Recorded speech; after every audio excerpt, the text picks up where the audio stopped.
Hi, my name is Nadine Steinman. Senior Executive Unit Leader Ron DeVost asked me to talk to you today about how to execute a few of Avon's best practices.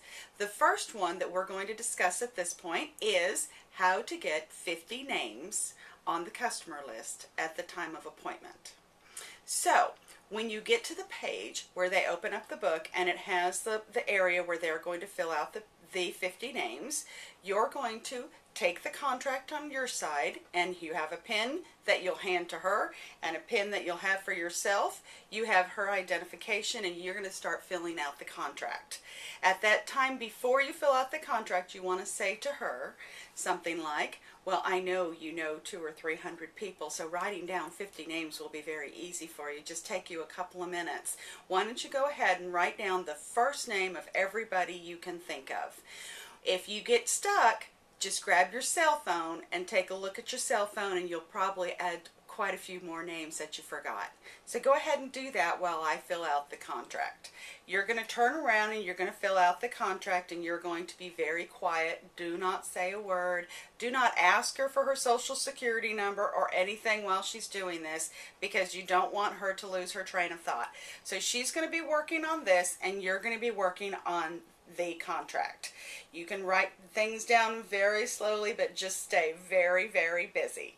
When you see her start to slow down and come to a stop where she's just sitting there with her pen in her hand, you might want to again say, don't forget your cell phone. She'll go, oh yeah, grab the cell phone, and she'll write some more names down. When you see her stop again, then you want to turn to her and ask some appropriate questions depending on some of the answers she may have given you earlier on in the conversation. For example, if she's a stay-at-home mom and has 3 children, you could ask her, did you think about your children's friends' moms? Those would be real good contacts for you to have on your list here, and she'll go, oh yes, that's right. Or you can talk about the school teachers. Ask them if she put anybody down, the children's school teachers, or somebody who works at the school. You can also ask questions, if she is a full-time employee somewhere, did she get all the employees on her shift? Are there other shifts that she may know people that might be able to help her by taking a brochure into that area?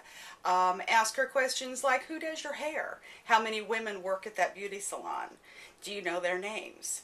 Who's your favorite bank teller where you bank at? Because that would help her think about the names of the people.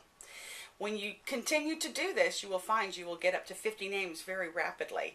If she's still not to 50 names, then you want to take and select one of the names on the sheet. For example, you'd go to say, well, tell me about number 7. And so she tells you about number 7. She might say something like, that's a very good friend of mine. I've known her for 5 years. And you may want to say something like, do you know her mother? And she says, yes, I know her mother. Her mother lives 2 blocks down from where she lives. Is her name on this list? And that will trigger her to think about the other people she has listed here and relatives that they might. So you'll see how the networking process is starting to be embedded into her brain on how she can focus on which way to go to find new customers. When you get to 50 names, you want to congratulate her on the opportunity of how much she can sell if only half of those people purchased. She would be selling, if 20 were purchased, she would sell 20 times $25 on the average order. That's $500 in sales in her first campaign. So you want to congratulate her on being able to take the first step in finding customers.